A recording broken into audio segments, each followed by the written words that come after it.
In this video, we'll be finally taking a look at what could arguably be the greatest run in the history of DC Comics.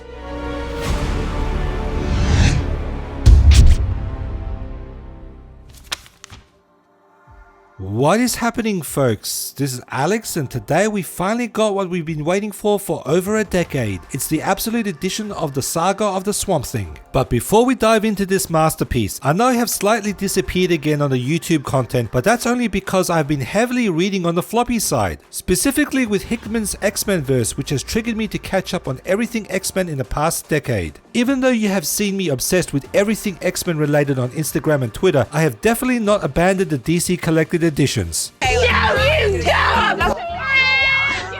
Some of the recent DC collected editions I had picked up is Absolute Arkham Asylum and the Batman Eternal Omnibus. I'm still on the fence with Snyder's New 52 Omnibus, as early reviews showed the binding to be extremely tight, and I am hoping that DC in the next few years gets to follow up the Absolute edition of the Court of Owls with Death of the Family, Zero Year and Endgame. This, in my opinion, will make a better set and make Capullo's work really shine on the oversized pages. To get back on topic, this video basically is a deep dive of Absolute Swamp Thing, but I won't be heavily comparing this to the other editions. The reason being that in recent years the standard hardcovers and even some of the trade paperbacks have been known to be out of print or hard to get a hold of at your local comic book store. I know most of you have been waiting for this edition to drop, so this will be the focus of the video. Before we dive into the Absolute, I like to give a bit of history here with Alan Moore's run on Swamp Thing, and as a word of warning, I'll be talking about some spoilers, but don't worry, this run is very dense, so I won't be giving too much away. The Swamp Thing, created by Len Wein and Bernie Wrightson, first appeared in House of Secrets issue 92, but later had its ongoing series which lasted 24 issues. The character then got a second chance with a second volume due to the film by Wes Craven. This is where Alan Moore stepped in and took over from issue 20.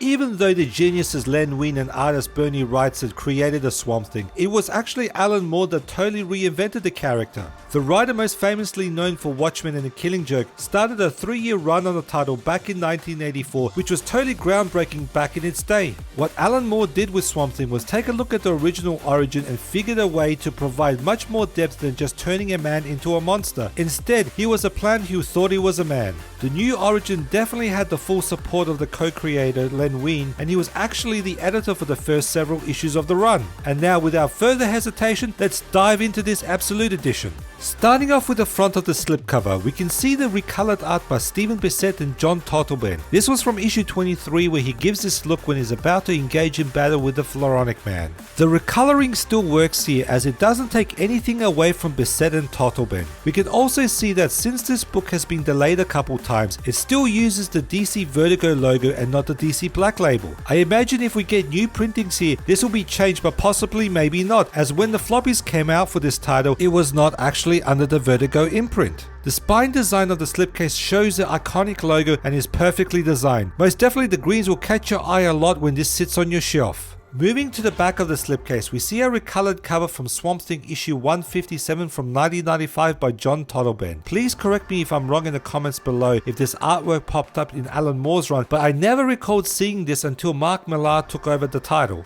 Taking off the slipcase, we immediately see on the front that we get a glimpse of the infamous scene between Alec and Abby from issue 34, as well as excellent design work on the spine and the minimalistic back. As for the actual material used to wrap the hardcover, I know it's a bit hard to see on the video, but DC went the extra mile here and really drew us in the world of the Swamp Thing by giving us this spongy felt-like material. This is why Louis Prandy and the rest of the DC design team are miles ahead of their industry peers when it comes to these Absolute editions. Now, diving into the contents of the Absolute, the first volume collects issues 20 to 34 as well as the second annual. If you ever owned the trades or standard hardcovers, this would be the first 2 volumes of the 6-volume set, so applying some math here, we definitely will get 3 volumes here in the Absolute format. As we traverse through the book, we can see that Steve Bissette and John Totleben gives this book a raw and unearthly feel. There are many panels in this book where the art team gives an extremely detailed yet also dreamlike look to it, which back then we really never saw anything like that in the mainstream comic book. Although anything with Alan Moore always seems to come with some kind of controversy. What I am talking about here is the recoloring of the issues in this new edition, which I'm sure will carry over in future trade paperbacks. I know this is completely subjective, but hear me out on why this is justified. Back in the 80s, coloring can be pushed to a certain limit, but with today's capabilities, we can really make Bissett and Toddleben's work really shine. Just check out these comparisons and let me know what you think in the comments below.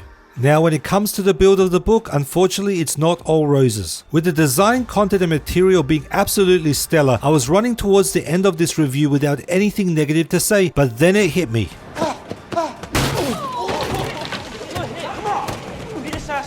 I'm not sure if it's only my copy that I'm seeing this serious warping on the cover. I'm guessing the printing and production company that DC used cheaped out on the cardstock, as I've yet to get an absolute edition that has this kind of warping. Let me know in the comments below if you picked this up and started to notice this too. Even though the paper stock is mostly on point as with every absolute edition, I'm seeing a bit of wrinkles on the last page, which is very unusual. I was hoping that would be the last negative to say about the production quality of the book, but when it comes to the binding, this is the most worrying part. I filmed this the very first time I traversed through the book, so this coming undone this early is a bit worrisome, as I know I'll be revisiting this book many times over in the years ahead. Overall, the production quality is a bit of a letdown here, especially all the hard and stellar work that the DC team put into this book.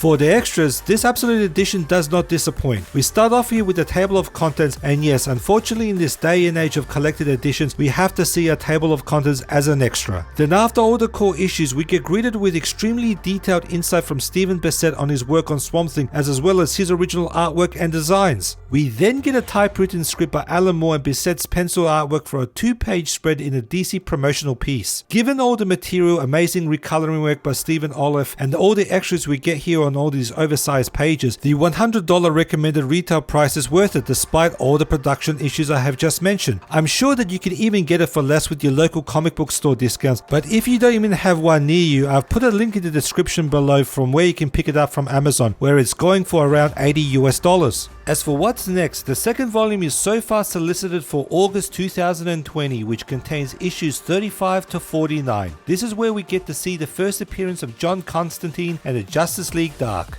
For my final thoughts, I can say that without a doubt, the saga of the Swamp Thing lives up to its reputation and hype. I had originally read this a bit late in the 1990s, and having grown up religiously on 80s horror, I was originally blown away with this run, and it was quite different to the other books I was accustomed to. To this day, it still holds up and is extremely dense in wording, which I absolutely personally love in a book. Even though Snyder and Tom King's fairly recent work on Swamp Thing comes extremely close to Alan Moore's level, I have to honestly say that Moore's run is still on top and what is possibly the most perfect run in comic book history. Also, I want to give a big shout out to Bulletproof Comics and Games, where I regularly pick up all my comics and collectibles. Hank and the team there are firing on all cylinders every day, servicing the customers and not to mention delivering epic exclusive variants. I like to also mention that now they have a YouTube channel which you must definitely check out. The first episode features New York Times bestseller author Michael Northrop, where they go in depth into the book Dear Justice League. I have provided a link to the channel in the description below. Again, many thanks for your support, and if you have any feedback or questions, feel free to put a comment down below or reach out to me on Instagram and Twitter. This is Alex, and I'll catch you in the next video.